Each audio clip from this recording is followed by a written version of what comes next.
It looks like a much older laptop just because of that really hefty, chunky bottom. Normally that's a good thing, but dear Lord, upon all that is holy, if one more aeroplane or one more boy racer on his stupid overhyped pedal pusher goes past, I'm gonna lose my shit. I've been trying to film this for literally hours at this point, and every time I press that magic record button, something goes there. We must channel the rage inside, channel it all inside. Good morning, this is Calamity calling, and today I'm doing a 2-year follow-up review on my MSI GP63, yes I did get that right, Leopard 8 RE.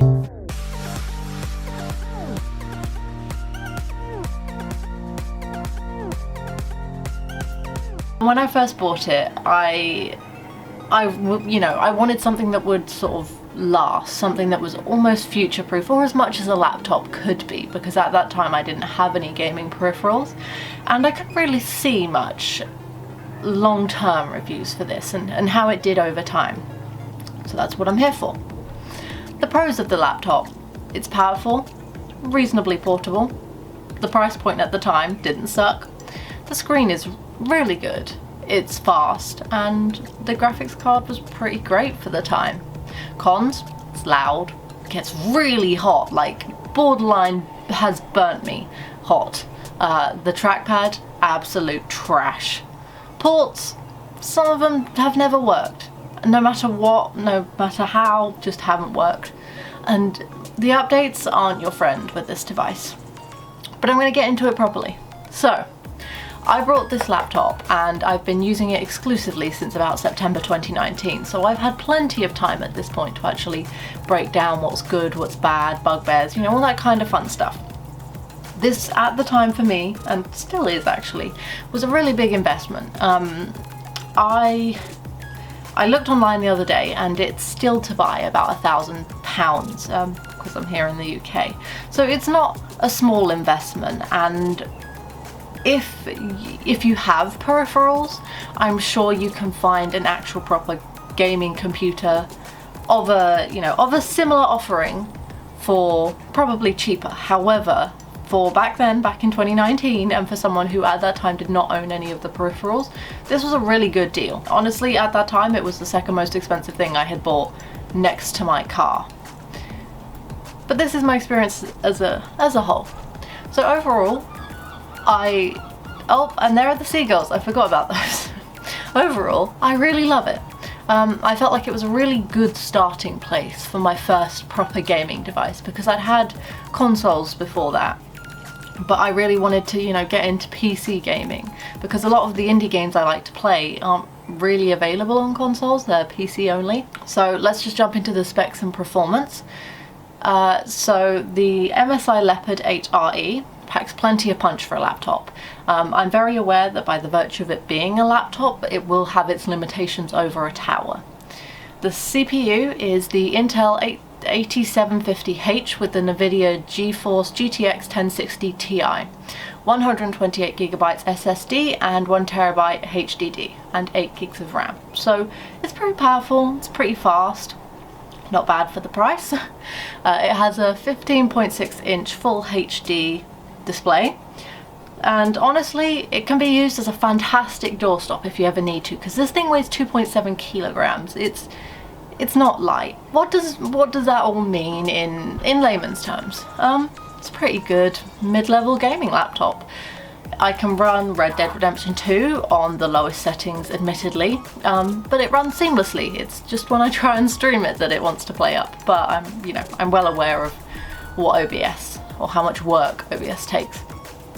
It looks pretty, there's no obvious skips or jumps, and it's an enjoyable experience. And I say Red Dead Redemption 2 just because it's the most demanding game I'm playing at the moment. It does a good job. It just will cry. You will hear it, and you can hear it in some of my videos. The fans are screaming. They're trying their best, and I have it on a raised cooling platform to try and, cool it down as best I can, because I know overheating is a problem for laptops. But it tries. It tries, and that's what's important. It has on the device one Type-C USB 3.1 Gen 2, one Type-A USB 3.1 Gen 2, one RJ45, one SD XCHC, one 4K at 60Hz HDMI port, one mini display port, two Type-A USB 3.1 and Gen 1. So you're gonna get easily a couple of monitors on there. I currently run an Ultra HD and a regular HD monitor, and it perfectly syncs. There's no problem, there's no delays, anything. However, main issue I've experienced, and I did briefly mention this, the ports, specifically for me, the headphone and the mic in ports, 3.5mm jacks, they have never worked for me. Literally since I've got it, and every time I think I fix it, which usually requires me either updating the Neamic software or rolling back the latest update from Microsoft, but every time you change anything internally, they will stop working. And sometimes they just won't work at all. I've checked online, and this is apparently a common problem with the model, and from what I can see, it might also be a problem with MSI. And whilst I appreciate, you know, they can't necessarily control everything about every unit, I feel like for a device that costs around £1,000 when I brought it, and when it was first came out around 1,500, for a device that costs that much, it should not be experiencing these kinds of issues. The design and build. The build is solid with a mixture of brushed metal, I'm looking at it because it's just over here, brushed metal and plastic. Mine's taken a fair few knocks. I lug it around in a backpack usually if I'm taking it out somewhere or I'm taking it to use somewhere.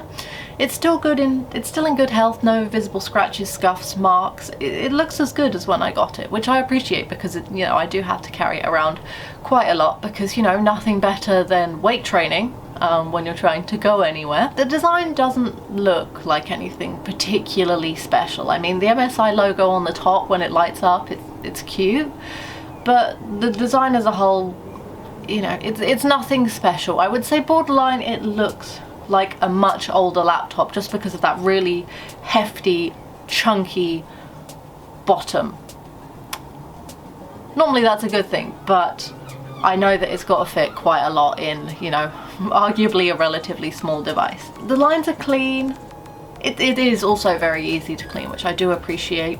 And it looks like it packs a punch, which it does. I'm happy with that. The screen doesn't open easily even after 2 years. It's still, you know, very much a two-handed process, and I appreciate that because as someone who carries my laptop around with me quite a lot, I don't want to risk it opening in my bag and something getting inside and scratching it up. The keyboard, honestly, I love this keyboard. If I could just buy this keyboard as a separate thing from the computer, or if I could take the keyboard off, I would. It's a SteelSeries and it's lovely. The buttons have lovely feedback. They feel a bit squishy. I don't think they're plastic. They feel like a bit rubbery. Lovely to type on. Fantastic key travel. You know, it's just the right size. It doesn't slow you down. Everything's in just the right place. And it's RGB backlit, which means currently my keys are pastel pink, which I enjoy, and they flash in different modes. But it's nice, you know, that little level of customization really makes it feel like it's your laptop. However, I can't say the same about the trackpad. It feels lethargic at best. It looks like it's made in the same sort of brushed aluminium metal as the rest of the computer, but it just feels sticky. You know, like there's no smooth glide. I honestly hate the trackpad, and if it wasn't for the trackpad, I feel like you could take this as a single device, you know, like just your computer and the power block, obviously, and you could use it as a single unit, but because that trackpad I feel is so absolutely terrible, you have to carry a mouse, and it's just, you know, it kind of ruins that all-in-one kind of feel for you. There's no maybe, actually, I know I'm fussy, but I feel like a mouse trackpad is such an integral part of your laptop using experience that if that's not right, then, you know, like, it's not right. And the fact that they would release this laptop at that price point with such an amazing keyboard only to, like, trip at the last hurdle and give you a really crappy trackpad is just, I didn't enjoy the trackpad. the screen and speaker, however.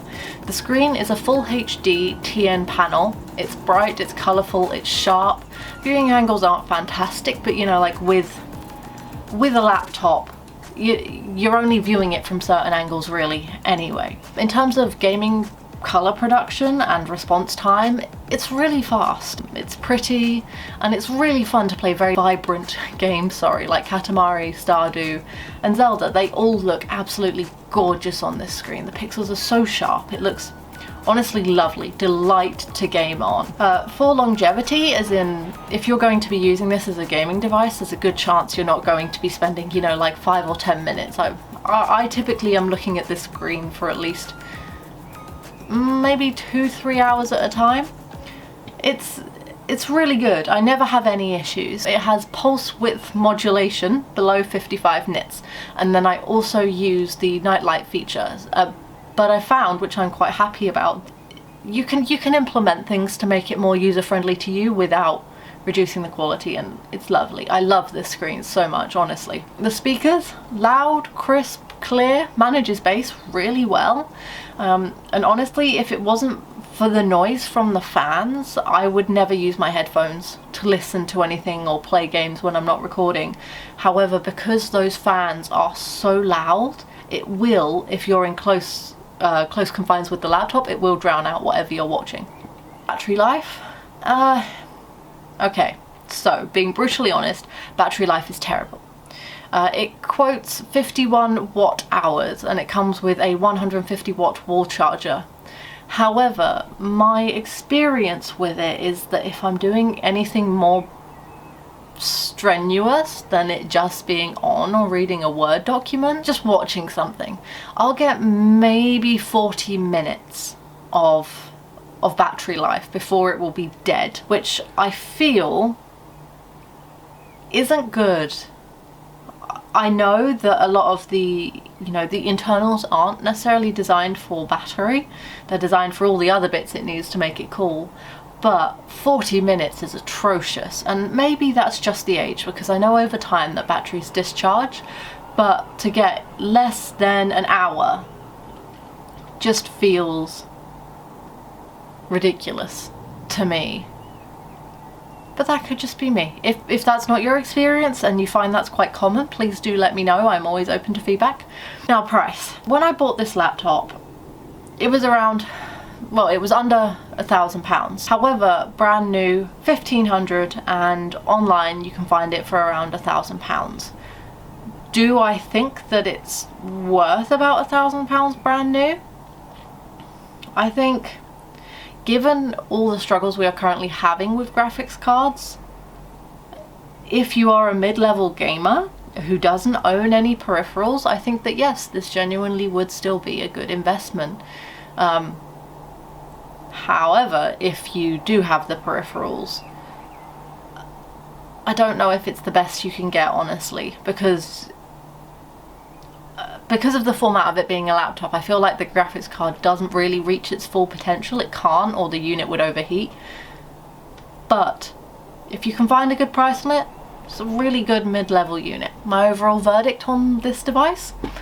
The specs are really solid for a mid-level gaming device, and at the current price, so £1,000 or less if you buy it like second hand, and with the graphics card shortages, I do think this is a good device that has, for me, stood the test of time, and it's only really now, as I'm starting to venture into streaming and playing those double AAA games, that it's starting to struggle.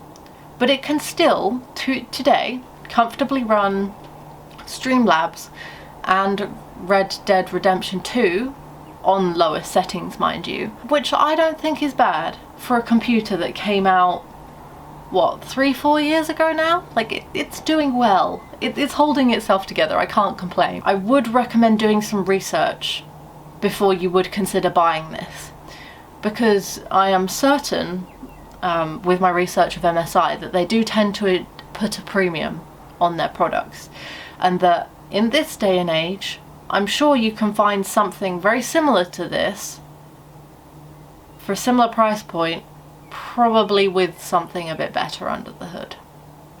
I know that was a bit of a mixed bag. If you have any questions about the device, the GP63 Leopard 8RE, please do send me a message. I'll answer everything I can do. I'm no professional. This is just my personal opinion based on a computer that I bought with my own money about 2 years ago. So, I hope you have a very lovely day, and most importantly of all, you do you.